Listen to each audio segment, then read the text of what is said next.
important que vous compreniez un petit peu où sont les enjeux de cette relation qui existe entre le FCMS et le RFC Serein.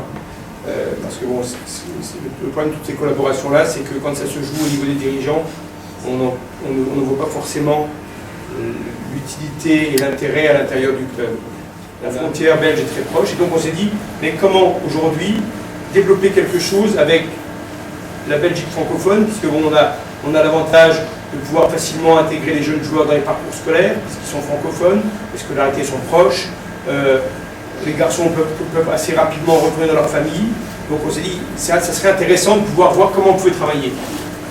Et d'un autre côté, le président Serein disait que ça serait intéressant qu'on ait un point d'ancrage dans un club qui permette à la sortie de dire aussi, tiens, on a des jeunes joueurs qui ne sont pas tout à fait prêts au plus haut niveau, à la sortie de la formation, à 19, 20 ans, qui ne sont pas tout à fait prêts pour la Ligue 1, parce qu'on espère bien y rester longtemps, la Ligue 1 en France, et qu'il faut malgré tout à qui vous proposer quelque chose pour les armer, les confronter au football des adultes et les mettre un petit peu dans une autre situation un peu difficile, les sortir un peu de leur cocon, de leur environnement.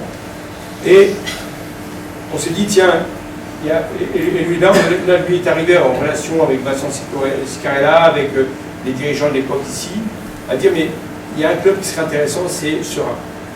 Parce qu'on a dit, c'est quoi? C'est qu'ils travaillent mieux, que leurs jeunes se développent mieux, qu'on ait des échanges pour que les jeunes puissent se comparer et dire, tiens, voilà où j'en suis, j'essaie de progresser, qu'on fasse progresser l'ensemble, en disant que si l'ensemble progresse, eh bien, il y en a chaque année peut-être un qui sortira du lot et qui dira, tiens, viens nous rejoindre, viens passer le cap.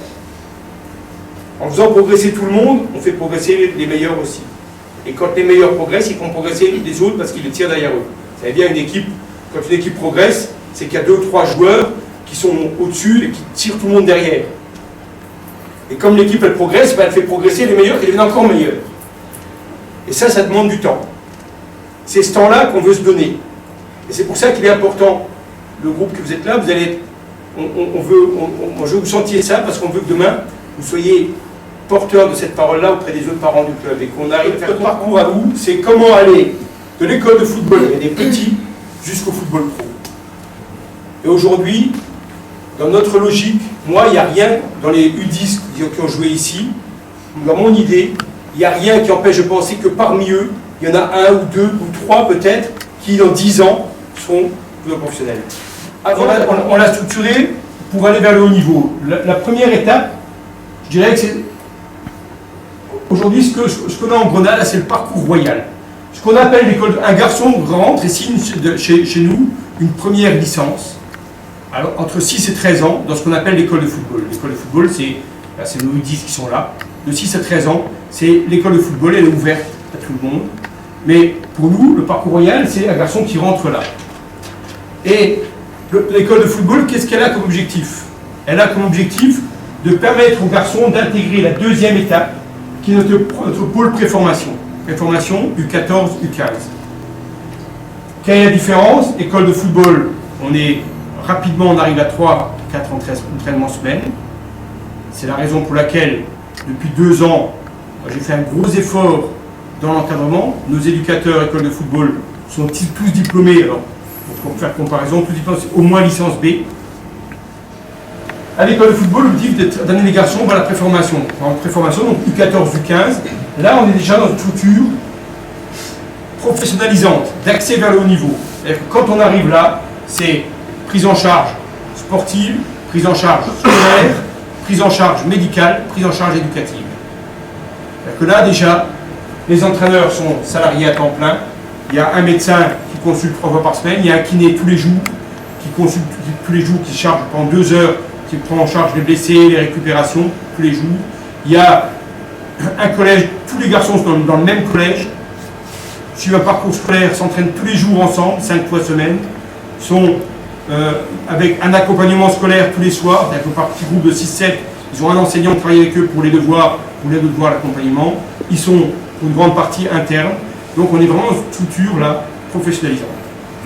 Quel est l'objectif de ce pôle préformation? C'est d'amener les garçons à intégrer la 3e étape, c'est le centre de formation. Et le garçon a suivi ce parcours-là, à la fin de la préformation, en préformation, on a des groupes de 18 à 20 joueurs maximum.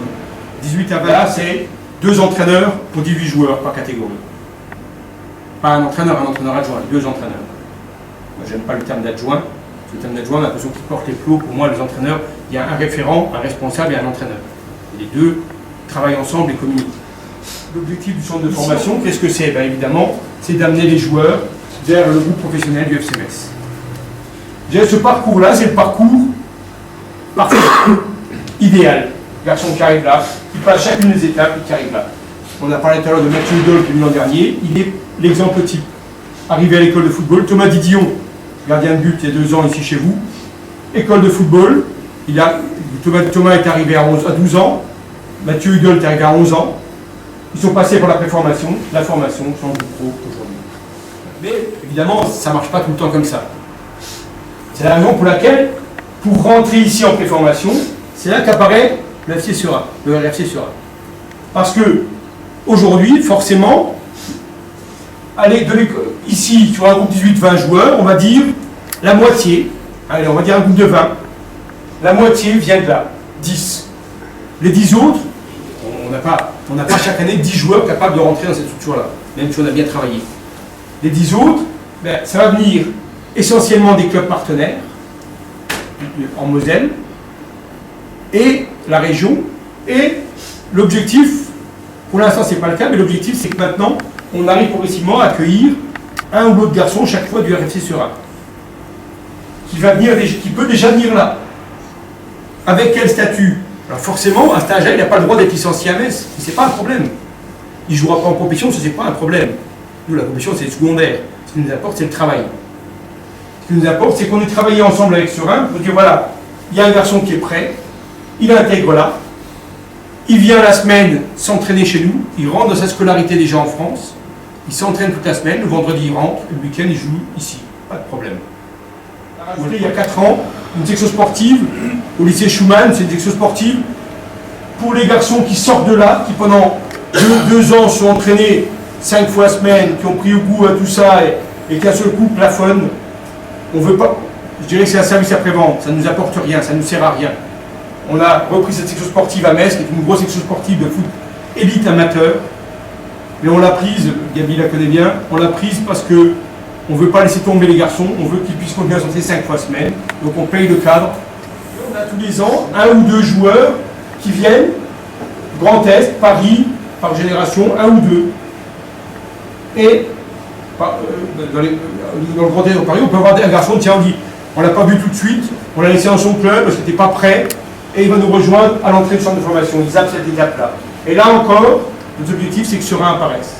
Parce qu'on peut avoir aussi des cas de figure de garçons qui arrivent tardivement, qui à un moment donné, on a ensemble structuré le travail, on l'a fait avancer, et à 15 ans, il dit tiens, là ça y est, il a passé un palier, là il est prêt. Et là, il vient. Et là, actuellement, pour terminer, derrière, on a la dernière étape du recrutement, elle se situe là à 18 ans, avec des garçons, parce qu'on a aussi, nous, à côté de ça, une académie qui est à Dakar, l'académie Génération Foot, avec laquelle on travaille depuis 2004, qui appartient aujourd'hui à 51% à Madi Touré, qui est président de Génération Foot, et à 49% au FC Metz. C'est notre académie. Et là, on a passé une étape qui est 3 ans, où on l'a développé. On a là-bas un outil magnifique, de façon d'intégration. On a cette étape-là, on a de nouveau le RFC Serein qui apparaît, parce que cette dernière étape de la pyramide, elle est intéressante, parce que c'est ce que j'ai dit tout à l'heure, notre intérêt, c'est que les garçons qui ne sont pas prêts de venir là, on puisse pendant 1 an les acquérir ici pour nous rejoindre. C'est Lucas Toussaint cette année, qui est un garçon qui a fait toutes les étapes de ce parcours-là, qui aujourd'hui a signé pro, mais il y a de la qualité, mais il manque quelque chose encore, il est encore un peu jeune, il est encore un peu irrégulier dans la performance. On s'est dit, tiens, c'est un garçon, c'est intéressant, qui est s'aguerrir, qui sort du cocon familial, parce qu'il était purement de Metz, lui, qui sortent un peu, qui apprennent à vivre un peu tout seul, qui se forge un caractère, et qu'on confronte un peu à autre chose. Ça a été l'opportunité aussi, on a dans les clubs luxembourgeois un paquet de joueurs. Dans tous les clubs de D1 luxembourgeoise, on a au moins 2-3 joueurs.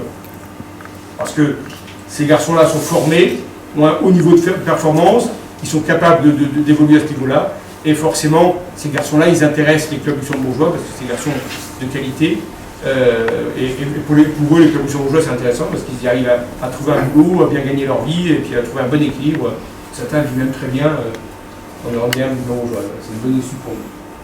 Voilà, ça c'est l'organisation générale de notre politique de travail, notre politique de formation.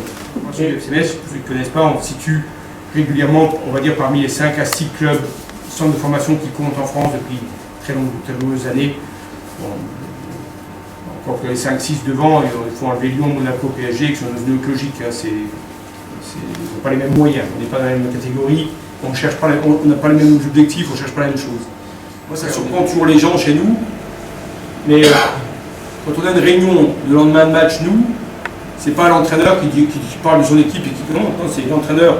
Là, on a commencé l'entraîneur de 19, l'entraîneur de 17 qui au match, il a droit au chapitre, il a un avis à donner. Si Gabi vient de réunion chez nous demain, il a son regard à lui et il est intéressant. Le kiné, il a son regard à lui. Le responsable de la scolarité, c'est son regard à lui.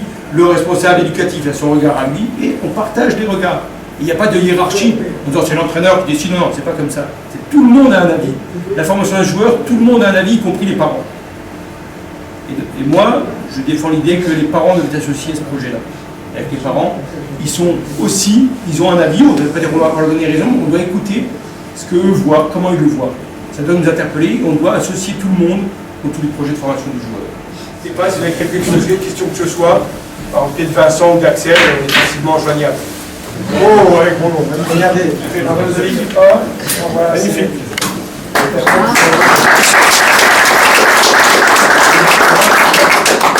Merci aussi, surtout de faire passer les informations que vous avez reçues aujourd'hui auprès des autres parents, de façon à ce qu'on puisse, à un moment donné, avoir cette collaboration qui ne se situe pas seulement au niveau de direction, mais qui atterrisse au niveau des parents et des enfants.